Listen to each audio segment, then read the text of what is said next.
Instead of running our regular RACC-TV, today's presentation is an animated video that we first showed last year after senior Quinn Hendricks discovered it on YouTube. It is called To This Day. It is a thought-provoking story about growing up and the consequences related to the way we treat each other. Let's watch To This Day.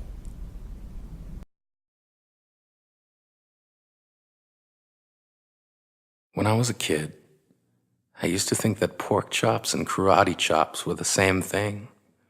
I thought they were both pork chops.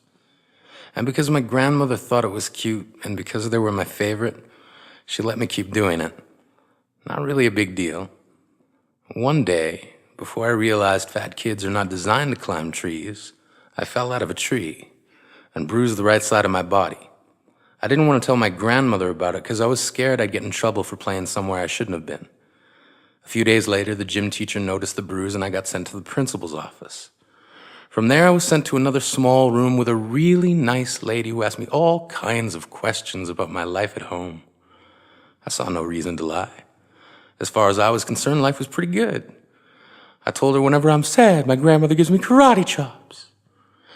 This led to a full-scale investigation, and I was removed from the house for 3 days until they finally decided to ask how I got the bruises.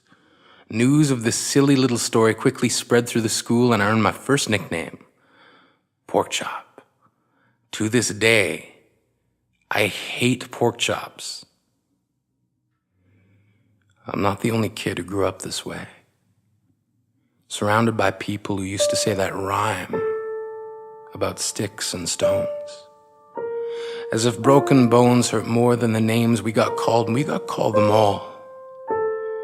So we grew up believing no one would ever fall in love with us, that we'd be lonely forever, that we'd never meet someone to make us feel like the sun was something they built for us in their tool shed. So broken heartstrings bled the blues as we tried to empty ourselves so we would feel nothing. Don't tell me that hurts less than a broken bone.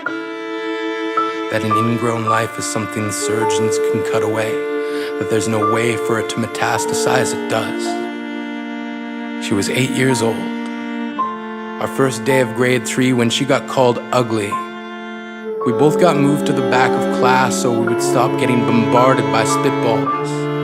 But the school halls were a battleground where we found ourselves outnumbered day after wretched day. We used to stay inside for recess because outside was worse.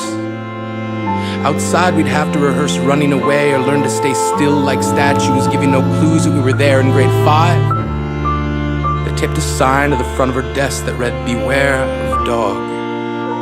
To this day, despite a loving husband, she doesn't think she's beautiful because of a birthmark that takes up a little less than half her face. Kids used to say she looks like a wrong answer that someone tried to erase but couldn't quite get the job done.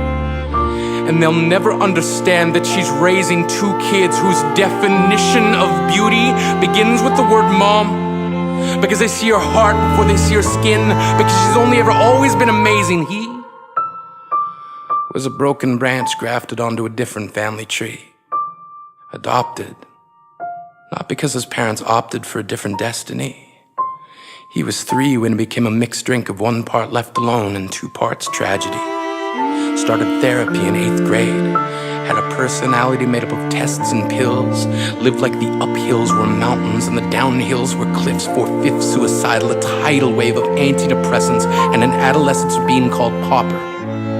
1 part because of the pills, 99 parts because of the cruelty. He tried to kill himself in grade 10 when a kid who could still go home to mom and dad had the audacity to tell him, "Get over it." As if depression is something that can be remedied by any of the contents found in a first aid kit. To this day, he is a stick of TNT lit from both ends. Could describe to in detail the way the sky bends in the moments before it's about to fall. And despite an army of friends who all call him an inspiration, he remains a conversation piece between people who can't understand. Sometimes being drug-free has less to do with addiction and more to do with sanity. We weren't the only kids who grew up this way. To this day, kids are still being called names. The classics were, "Hey, stupid," "Hey, spaz." See, Seems like every school has an arsenal of names getting updated every year. And if a kid breaks in a school and no one around chooses to hear, do they make a sound? Or they're just background noise from a soundtrack stuck on repeat when people say things like kids can be cruel? Every school was a big top circus tent, and the pecking order went from acrobats to lion tamers, from clowns to carnies. All of these miles ahead of who we were freaks. Lobster claw boys and bearded ladies, oddities juggling depression and loneliness, playing solitaire, spin the bottle, trying to kiss the wounded parts of ourselves and heal. But at night, while the others slept, we kept walking the tightrope. It was practice, and yes, some of us fell.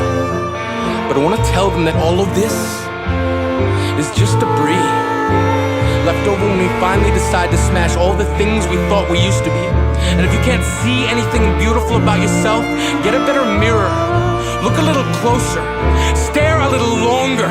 Because there's something inside you that made you keep trying despite everyone who told you to quit. You built a cast around your broken heart and signed it yourself. You signed it. They were wrong.